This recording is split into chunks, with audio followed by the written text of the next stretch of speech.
24 नवंबर 1971 की रात Portland city के एयरपोर्ट पर एक शख्स दाखिल होता है। वो दिखने में एक बिजनेसमैन की तरह लगता है क्योंकि इसने ब्लैक पेंट कोट और हाथ में शाइनिंग सूटकेस लिया होता है। वो टिकट काउंटर पर जाकर अपना नाम डैन कूपर बताता है और पास के सिएटल शहर की टिकट खरीदता है। सिएटल पोर्टलैंड से तकरीबन 264 किलोमीटर दूरी पर होता है और ये फ्लाइट 30 मिनट की होती है।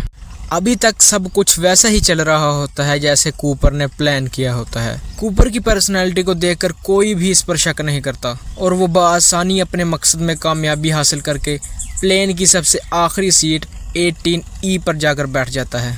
कूपर जानबूझकर प्लेन के आखिर में बैठता है ताकि प्लेन में किसी भी किस्म का खौफ व हिरास का माहौल ना बने और वो बआसानी अपने मकसद में कामयाबी हासिल करे। फ्लाइट को उड़ान भरे जैसे ही 10 मिनट गुजरते हैं, प्लेन के आखिर में बैठा कूपर एयर होस्टेस को अपनी बात सुनने को कहे और जैसे ही एयर होस्टेस उसके करीब आती है, वो एयर होस्टेस को एक चिट देता है।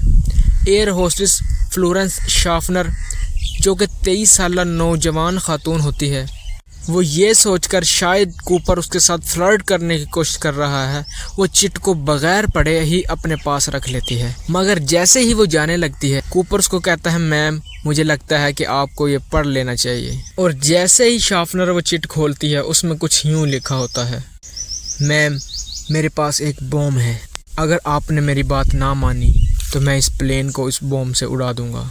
और इसके अलावा कूपर $2 लाख और 4 पैराशूट की डिमांड करता है। शार्पनर ये बात जाकर बताती हैं प्लेन के पायलट्स को और पायलट्स ये बात आगे एयर कंट्रोलर को बताते हैं और देखते ही देखते ये बात उस एयरक्राफ्ट कंपनी के ओनर तक पहुंच जाती है।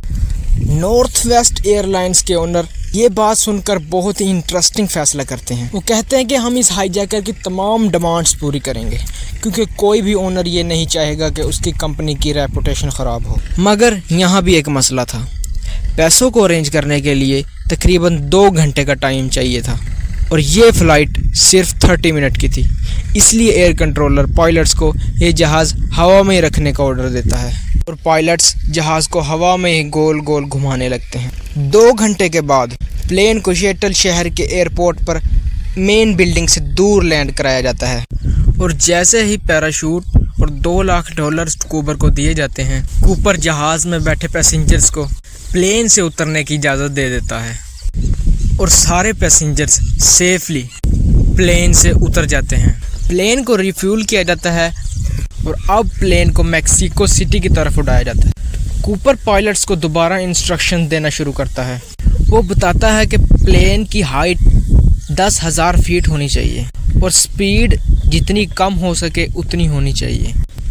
पायलट्स इस बात से बिल्कुल अनजान थे कि कूपर अब क्या करने वाला है। पूरे प्लेन में कूपर, टीना और सिर्फ 2 पायलट्स बचते हैं। कूपर टीना को कहता है कि वो कॉकपिट में चली जाए और अंदर से दरवाज़ा बंद कर ले। टीना मकलो $2 लाख और 4 पैराशूट कूपर के हवाले करके कॉकपिट में चली जाती है और अंदर से दरवाज़ा लॉक कर लेती है। और अब जहाज़ के पिछले हिस्से में कूपर अकेला बचता है। कूपर क्या करने वाला है, पायलट्स और टीना इससे बिल्कुल बेखबर होते हैं। थोड़ी देर बाद कॉकपिट में रेड लाइट अलार्म करने लगती है जो ये बताती है कि प्लेन का एमरजेंसी गेट खोला जा चुका है। एमरजेंसी गेट खुलने के बाद प्लेन अनस्टेबल हो जाता है और डगमगाने लगता है, जिसके चलते पायलट्स को प्लेन दोबारा रीस्टेबल और रीलेवल करना पड़ता है। 1971 के प्लेन्स में ये ख़ास बात थी कि उनके पिछले हिस्से में एक एमरजेंसी डोर रखा जाता था और कूपर उसी का फ़ायदा उठाता है। इसके बाद पायलट्स प्लेन को रीनो के शहर निवाडा में जाकर लैंड करा देते हैं। लैंड कराने के बाद फ़ौरन FBI से कांटेक्ट किया जाता है। FBI federal bureau of investigation, जो कि USA का क्राइम कंट्रोल डिपार्टमेंट, फ़ौरन एयरपोर्ट पर पहुंचता है, मगर अब तक बहुत देर हो चुकी होती है। FBI प्लेन की इन्वेस्टिगेशन करती है, मुकम्मल छानबीन करती है, मगर चंद फटे हुए पैराशूट के टुकड़ों के सिवा कुछ नहीं मिलता। $2 लाख, पैराशूट्स और बॉम्ब वाला ब्रीफकेस सभी गायब होते हैं कूपर की तरह। कूपर के इस हाईजैक की ब्रेकिंग न्यूज़ USA के TV चैनल्स पर आग की तरह फैलती है। اور ہر ٹی وی چینل پر صرف ایک ہی نام ہوتا ہے، وہ تھا D B Cooper. U S A کے بڑے بڑے صحافی اس پر تجزیے کرتے ہیں اور کچھ کہتے ہیں کہ یہ ممکن ہی نہیں ہے کہ کوپر اس رات سروائیو کر گیا ہو، کیونکہ اس رات ٹھنڈ بہت زیادہ تھی۔ اگر کوپر ٹھنڈ سے سروائیو کر بھی جاتا تو جس ایریا میں کوپر نے ڈائیو کی تھی وہ ایریا جنگل کا ایریا تھا اور وہ بھالوؤں سے بھرا ہوا تھا، تو یہ ممکن ہی نہیں تھا کہ کوپر سروائیو کر جائے۔ مگر کچھ صحافیوں کا یہ کہنا تھا کہ کوپر ایک پروفیشنل ہائی جیکر تھا، تو اس رات وہ سروائیو کر گیا ہوگا۔ اگلے ہی دن ایف بی آئی کی ٹیم پہنچ جاتی ہے اس ایریا میں جہاں کوپر نے ڈائیو کی تھی۔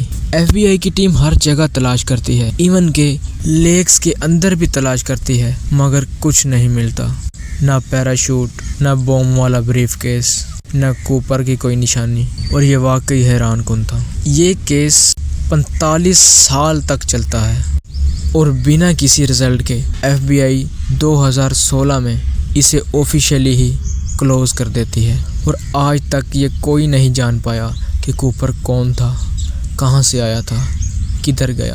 یہ آج بھی ایک مائسٹری بنا ہوا ہے اور آج تک اسے کوئی سولو نہیں کر پایا۔